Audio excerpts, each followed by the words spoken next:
Assalamualaikum warahmatullahi ta'ala wabarakatuh.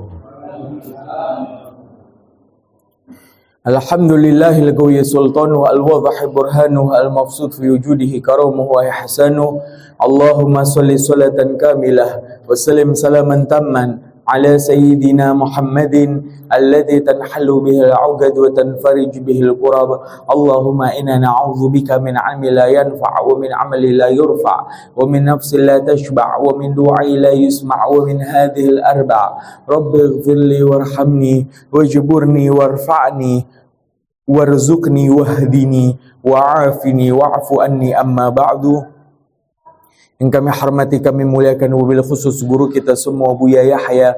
Kita doakan beliau mata'an Allah bituli hayatih. Semoga Allah memanjangkan umur beliau, memberikan kepada beliau rezeki yang halal, tayyiban, mubarakan fihi ala kulli hal.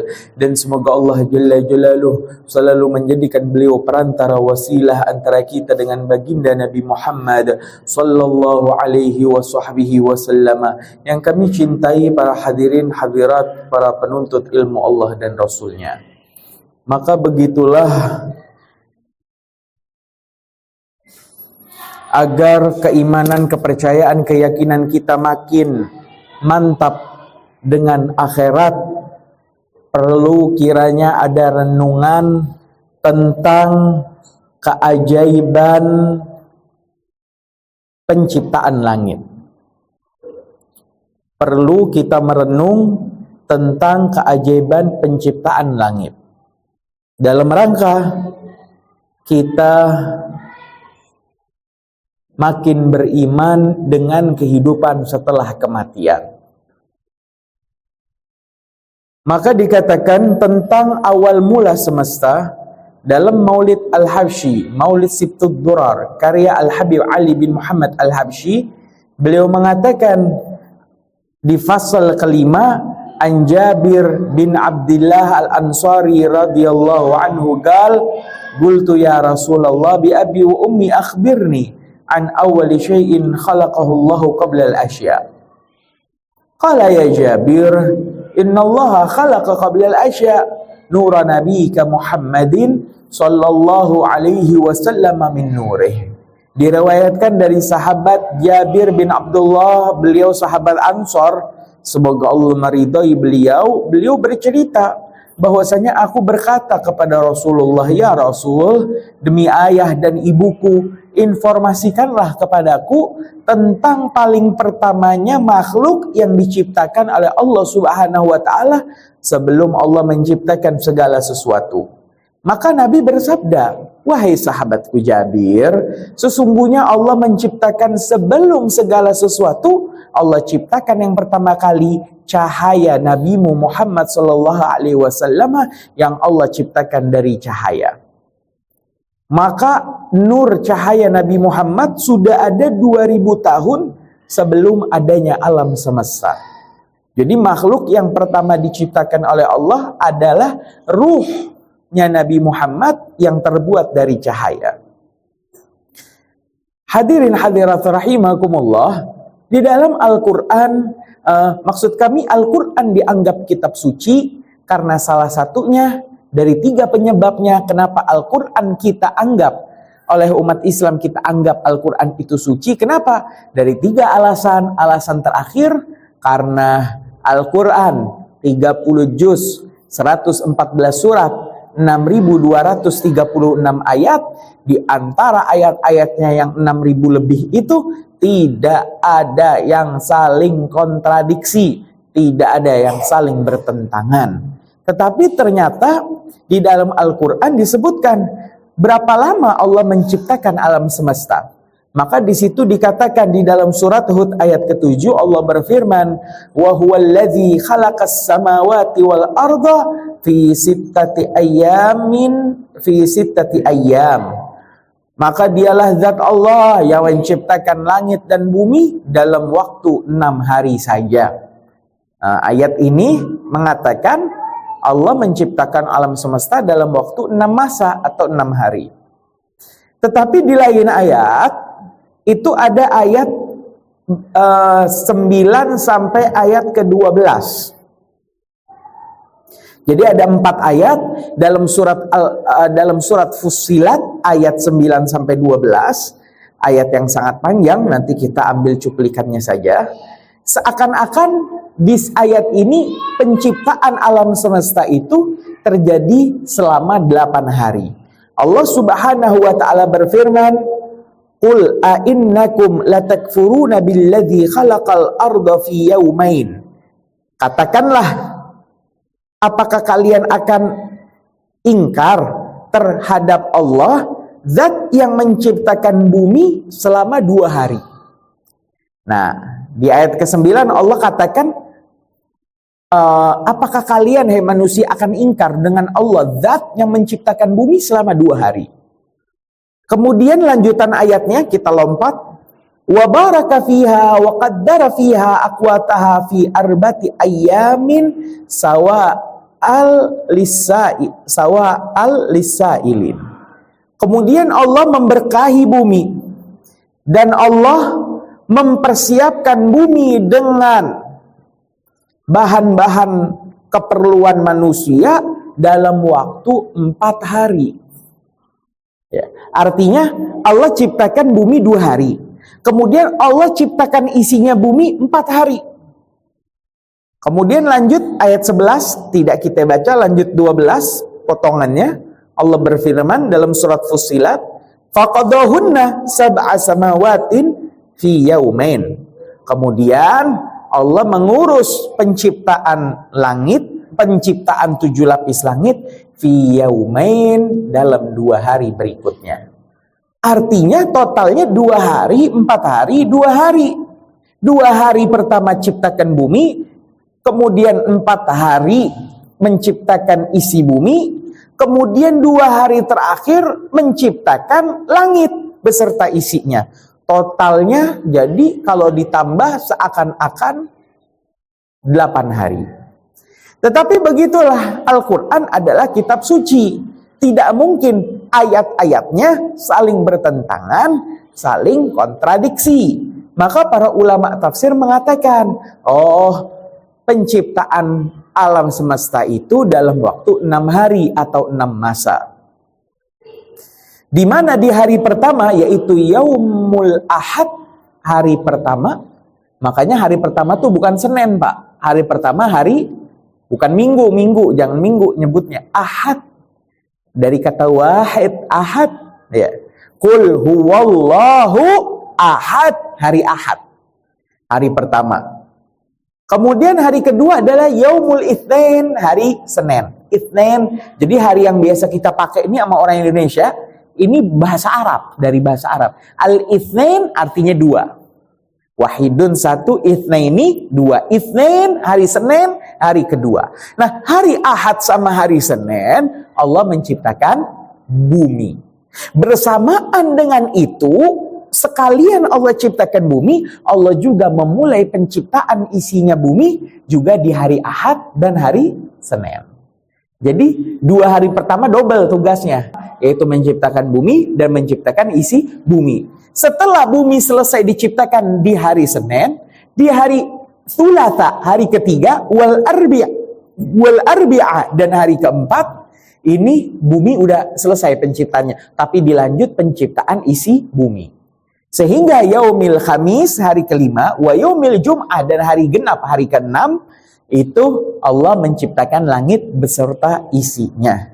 Jadi 2 ayat ini tidak saling bertentangan. Ayat yang mengatakan 6 hari sama saja dengan 2 hari, 4 hari, 2 hari. Ini nggak ditambah, tapi ada yang ditumpuk. Sehingga totalnya Allah menciptakan alam semesta selama 6 hari. Tetapi begitulah perhitungan hari di hadapan Allah Subhanahu wa taala. Ya, perhitungan hari di hadapan Allah Subhanahu wa taala itu bukan kayak hari kita di dunia. Hari kita di dunia ini 24 jam, Pak, hitungannya. Nanti dengan menit dan detiknya, 24 jam. 1 hari sama dengan 24 jam. Ini yang ma'ruf di kalangan kita. Adapun 1 hari di hadapan Allah ada 2 versi. Nah, lagi-lagi seakan-akan ada dua ayat yang kontradiksi mengenai satu hari di hadapan Allah itu jumlahnya berapa. Sebab di dalam surat As-Sajdah ayat kelima Allah berfirman, Yudabbirul amra minas sama'i ilal ardi thumma ya'ruju ilaihi fi yaumin kana miqdaruhu alfasanatin mimma ta'uddun. Ya, Allah mengurus urusan dari langit ke bumi, kemudian naik ke atas langit lagi di satu hari yang ukuran satu hari itu sama dengan 1000 tahun dari waktu dan masa yang biasa kalian hai manusia hitung. Jadi satu hari di hadapan Allah di ayat surat As-Sajdah ayat kelima seakan-akan mengatakan satu hari di hadapan Allah adalah 1000 tahun. Tetapi disebutkan di dalam surat dan ayat lainnya, yaitu lebih tepatnya surat Al-Ma'arij ayat keempat, Allah berfirman, Ta'rujul malaikatu warruhu ilaihi fi yaumin kana miqdaruhu khamsina alfasanah. Maka para malaikat dan ruh orang-orang soleh itu mereka naik di satu hari, mereka naik ke langit di satu hari, di satu masa, kana miqdaruhu yang ukurannya khamsina alfasanah, 50.000 tahun. Nah, jadi seakan-akan dua ayat ini, di dua surat ini seakan-akan kontradiksi. Yang satu mengatakan satu hari di hadapan Allah adalah 1000 tahun, lain ayat mengatakan satu hari di hadapan Allah adalah 50.000 tahun. Jadi satu hari itu berapa sih menurut Allah? Maka para ulama mengatakan ternyata ayat ini tidak saling bertentangan. Begitulah dalam kisah Isra Mi'raj, peristiwa yang luar biasa, dikatakan oleh para ulama akidah, Nabi Muhammad itu waktu Isra Mi'raj melewati 3 hukum alam yang berbeda. Jadi aturan di alam-alam itu juga berbeda-beda. Di alam dunia, kemudian alam malakut, dilanjut alam jabarut. Dan memang dari 3 tempat ini satu hari itu berbeda-beda. Jadi ada namanya distorsi waktu. Distorsi waktu itu beda tempat, beda hitungan waktunya, Pak.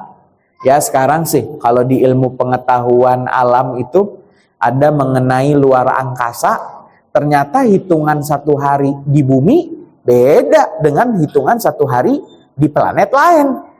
Ya, yang mereka rotasinya muternya beda, kecepatannya beda, sehingga hitungan satu harinya beda-beda. Jadi biasa beda tempat itu mengalami distorsi waktu.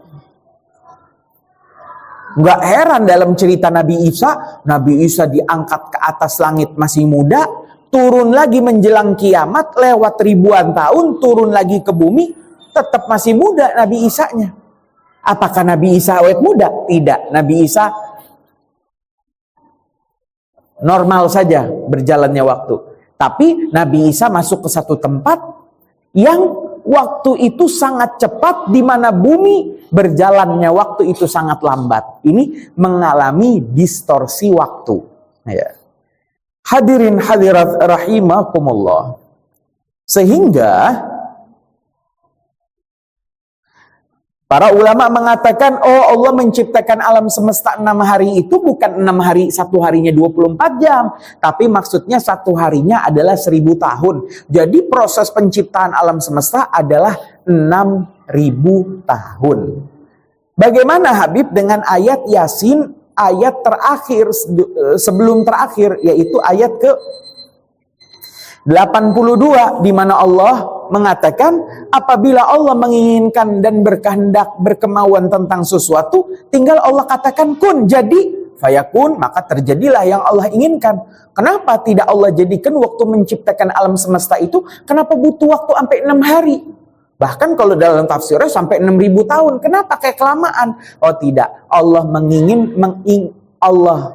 ingin mengajarkan kepada manusia semua yang ingin dicapai itu butuh proses bersamaan. Allah dengan gampangnya mengatakan jadilah, maka terjadilah apa yang Allah kehendaki. Jadi kenapa penciptaan alam semesta membutuhkan waktu? Allah mengajarkan kepada kita bahwasanya semua melewati prosesnya. Maka begitulah di hari Kamis dan hari Jumat Allah menciptakan arasy, istananya Allah. Allah menciptakan kursi, singgasana Allah. Allah menciptakan kolam yang menulis takdir. Allah menciptakan lauh, lembaran tempat ditulis takdir. Allah juga menciptakan bulan dan matahari. Allah Subhanahu wa taala dalam surat Yasin berfirman, "Wasyamsu tajri limustaqarril laha, dzalika taqdirul azizil alim." Dan matahari ia mengalir pada porosnya, artinya berevolusi. Dia mengalir berputar pada porosnya, dzalika taqdirul azizil alim, itulah kehendak dari Allah yang maha mulia lagi maha mengetahui. Bukti-bukti ini menunjukkan bumi itu bulat, karena nanti di dalam lanjutan tafsir An-Nazi'at yang bentar lagi kita bahas, itu disebutkan seakan-akan bumi itu datar.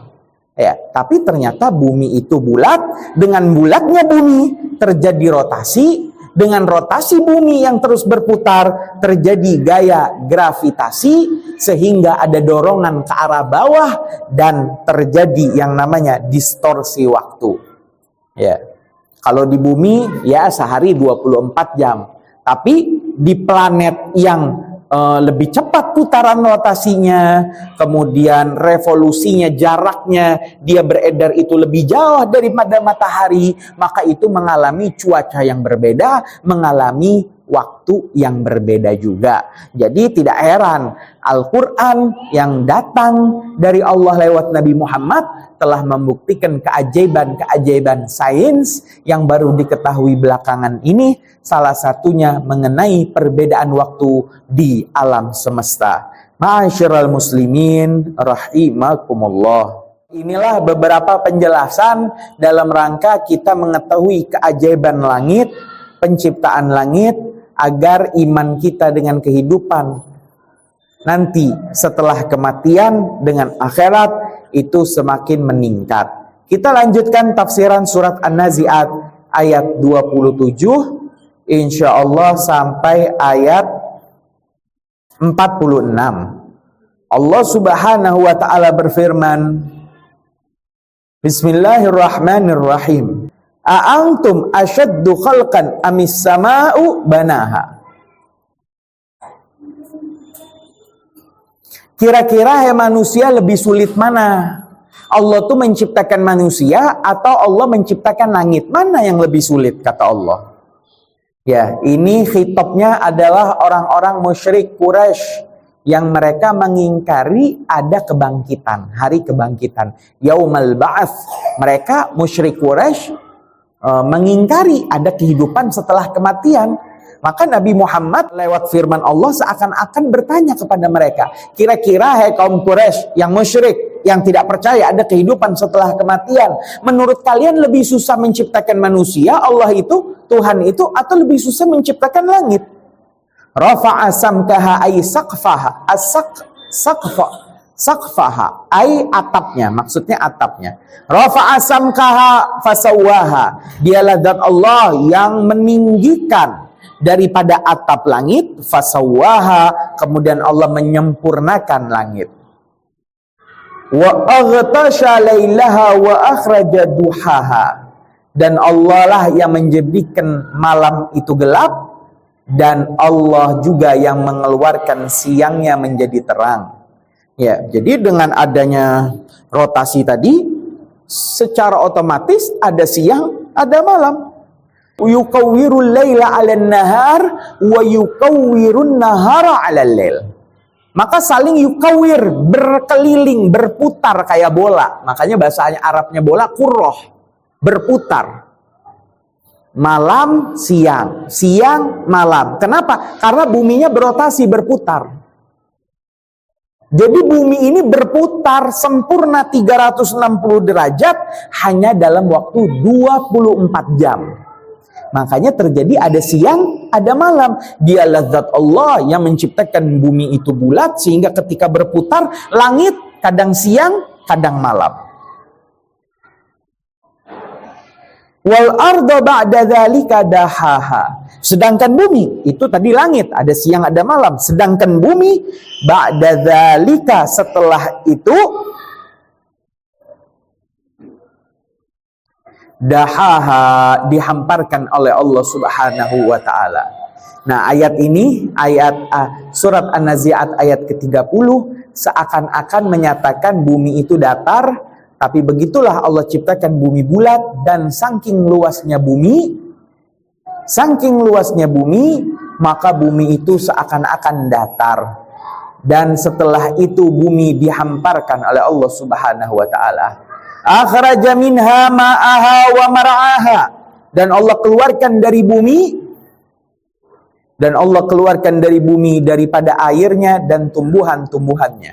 Mar'aha, dan tumbuhan-tumbuhannya. Maksudnya kut, ya. Ma'akalan nas, apa yang biasa dimakan oleh seorang manusia.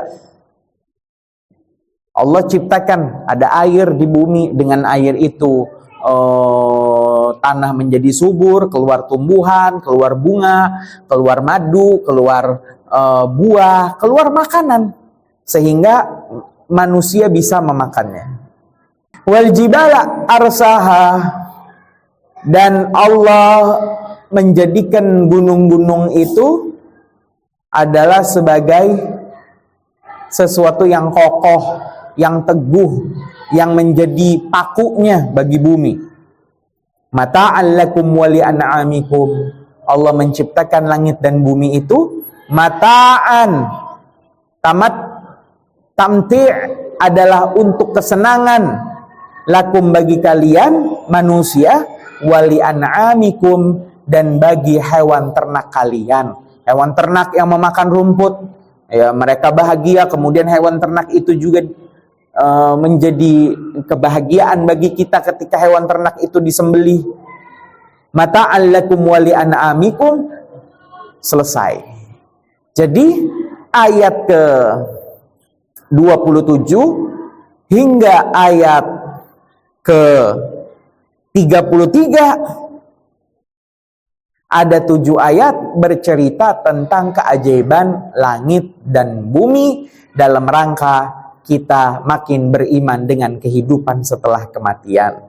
Kemudian Allah ingatkan kejadian di akhirat. Proses memasuki akhirat, Allah Subhanahu wa ta'ala berfirman, fa idza ja'atit tamatul kubra, maka apabila datang malapetaka yang besar, maksudnya datang hari kiamat, yauma yatadzakkarul insanu ma sa'ah, itulah hari manusia kembali mengingat apa-apa yang telah mereka usahakan. Sekali lagi kami jelaskan, udah pernah kami jelaskan, ada beda antara amal dan sa'ah, sa'yun. Amalun perbuatan, sa'yun usaha. Kalau perbuatan, kapan hari ini kita kerja, hari ini kita dapat uang. Itu perbuatan. Beda sama usaha. Kita bikin sistem yang rapi, kok kitanya tidur, sistemnya tetap berjalan, untungnya tetap dapat, padahal kitanya tidur. Itu namanya berusaha. Ada berbuat, ada berusaha. Kalau berbuat harus kita yang bergerak, tenaga kita yang keluar. Tapi kalau berusaha, cuma kita bikin sistem, kok sistemnya berjalan terus, maka walaupun kitanya tidur, walaupun kitanya tidak bekerja, maka tetap mendapatkan uang. Dalam agama juga begitu. Kapan kita beramal sholat, kita dapat pahala. Itu namanya amal. Tapi kalau kita ngedidik anak, bangun jembatan, nyumbang pesantren, kita bikin kitab, kita bikin sumur, selama semuanya bermanfaat bagi orang banyak, maka sebanyak itulah juga kita mendapatkan pahala, walaupun kitanya tidur, walaupun kitanya mungkin telah wafat. Nah, maka itu namanya sa'yun. Nah, pada hari kiamat, manusia itu melihat apa-apa yang mereka usahakan. Ada orang yang berusaha amal akhirat, dapat panennya pahala. Ada orang yang berusaha amalnya itu amal dosa, maka dia panen dosa. Yang satu panen pahala karena visi misinya benar, yang satu panen dosa karena program yang dia buat dan dia berusaha di dalam program tersebut ternyata adalah program yang menghasilkan dosa, dan dia akan melihat dengan apa yang mereka usahakan. Wa burrizatil jahimu liman yara. Pada hari itu neraka jahanam diperlihatkan dengan jelas kepada orang-orang yang ingkar. Neraka jahim ya. Wa burrizatil jahimu liman yara. Maka pada hari itu neraka jahim. Ya, neraka jahim neraka nomor 6. Nomor 1 jahanam, kedua ladha, ketiga sakar, keempat itu sa'ir, kelima adalah hutamah, keenam jahim, ketujuh hawiyah paling bawah. Sebagaimana disebutkan dalam kitab Nurul Dhalam Syarah Aqidatul Awam. Wa burrizatil jahimu liman yara. Kemudian neraka jahanam diperlihatkan dengan jelas kepada mereka. Diperjelas neraka jahanam itu bagi orang yang melihatnya. Fa amma man tagha, maka adapun orang yang melampaui batas. Nah, kenapa kita ada namanya syariat? Syariat itu aturan, syariat itu pagar. Pagar itu menjaga seseorang agar tidak melewati batas. Manusia sewajarnya dia memuaskan urusan syahwatnya. Maka syariat Islam tidak menentang untuk memuaskan syahwat. Tidak seperti agama Nasrani mungkin. Bagi para pendeta, paus, uskup mereka dilarang untuk menikah. Atau orang-orang Buddha mungkin makin menjadi orang suci, makin tidak boleh menyentuh wanita. Padahal bersamaan dengan itu fitrahnya manusia harus menyalurkan syahwatnya. Maka datang Islam membawa pagar yang benar. Bukan pagar yang terlalu ketat sehingga tidak boleh menikah dan tidak menyalurkan syahwat. Sehingga apa yang terjadi? Banyak di tempat-tempat suci terjadi penyimpangan syahwat karena pagarnya terlalu ketat. Tapi datang Islam dengan pagar yang benar, boleh engkau menikah dengan wanita, atau di zaman dulu ada perbudakan, budak menggauli budak. Adapun jika engkau melakukannya dengan yang bukan maksud kami bukan dengan cara yang halal, dengan menuntaskan urusan syahwat dengan cara-cara yang haram, maka orang ini sudah melewati batas. Nah, ada di dalam Al-Quran kata-kata togho. Apa togho? Biasanya togho ini mensifati Fir'aun, mensifati orang-orang yang sangat celaka. Togho, apa togho? Togho itu mereka melewati batas. Fa'amma man tagha, maka adapun mereka yang melewati batas, melewati pagar, melewati aturan syariat Islam, maka wa atharul hayatad dunya, dan mereka mengutamakan kehidupan dunia. Jadi dia mengikuti nafsunya dan dia mengikuti urusan dunianya.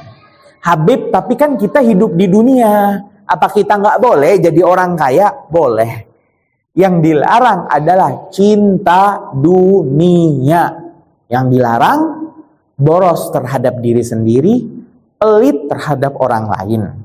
Maka kami himbau sekali lagi dalam rangka nih, banyak yang ngirim sumbangan ke Sumatera, jangan lupa transfer. Ya, paling kecil ya 50.000 deh, 100.000 deh.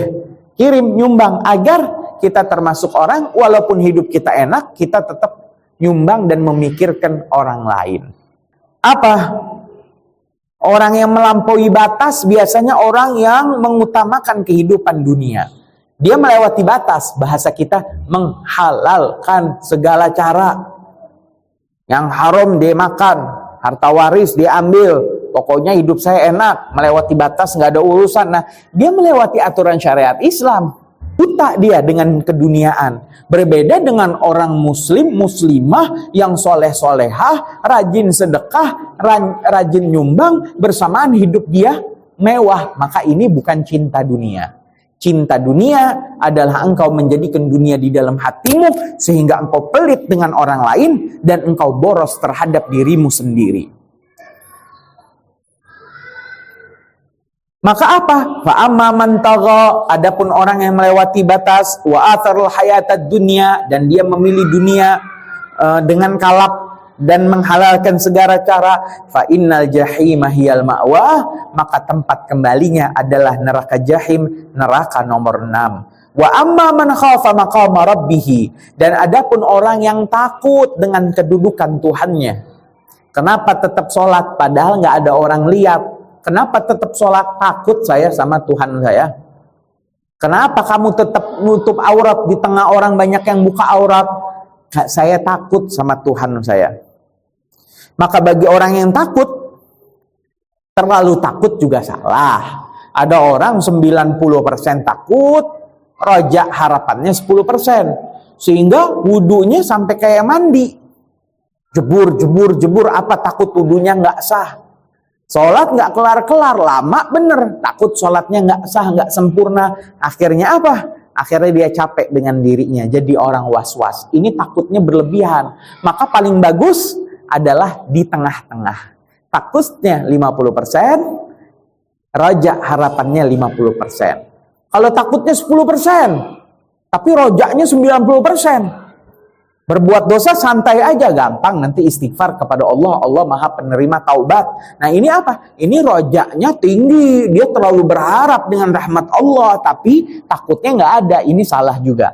Takutnya setengah, harapannya setengah, sehingga kita menjadi orang yang benar. Wa amma man khafa maqama rabbih, dan adapun orang yang takut kepada kebesaran Tuhannya, wa nahan nafsa anil hawa, dan dia menahan diri dengan keinginan hawa nafsunya. Imam Busiri dalam Burdah 10 fasalnya, fasal kedua beliau menjelaskan mengenai nafsu. Apa itu nafsu? Wan nafsu katifli. Nafsu itu kayak bayi. Intuh milhu syabba'ala, jika engkau biarkan dia menyusu kepada ibunya, syabba'ala, maka dia bakal menjadi balita, bayi di bawah umur 5 tahun. Syabba'ala hubbir radha, dia senang menyusu.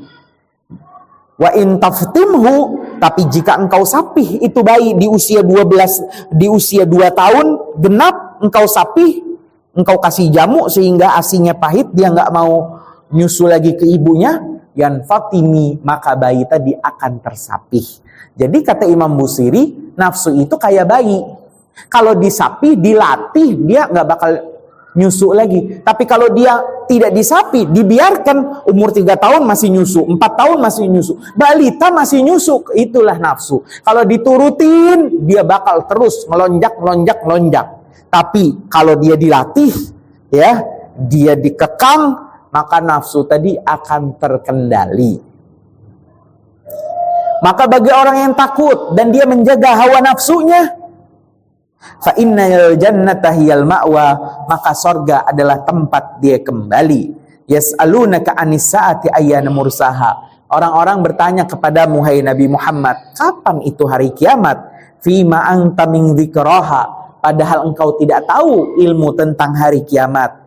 Ila rabbika muntahaha, katakan kepada mereka bahwasanya ilmu tentang kiamat, pengetahuannya dikembalikan hanya kepada Allah, hanya Allah yang tahu.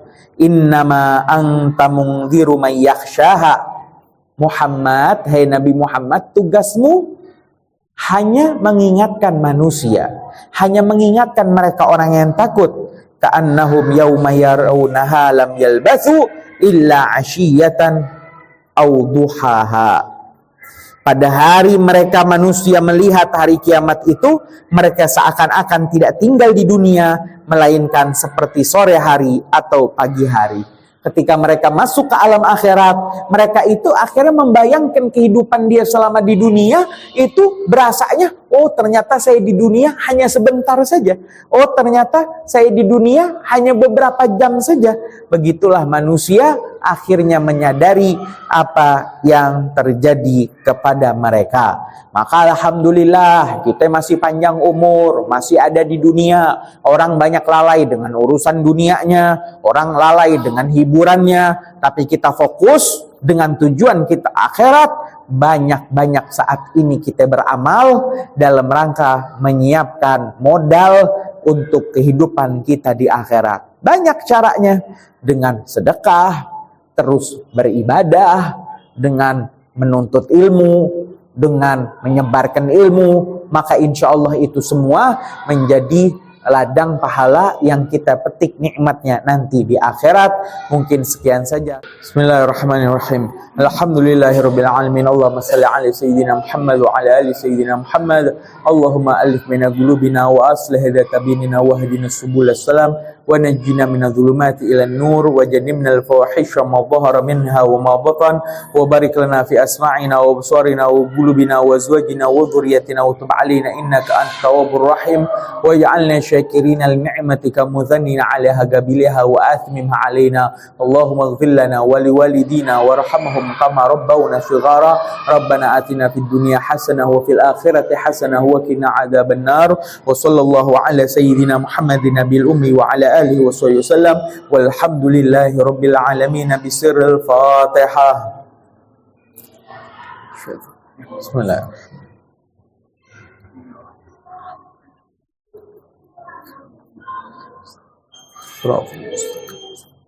أنعمت عليهم غير المغضوب عليهم ولا الضالين والله الموفق إلى أقوم الطريق والسلام عليكم ورحمة الله تعالى وبركاته.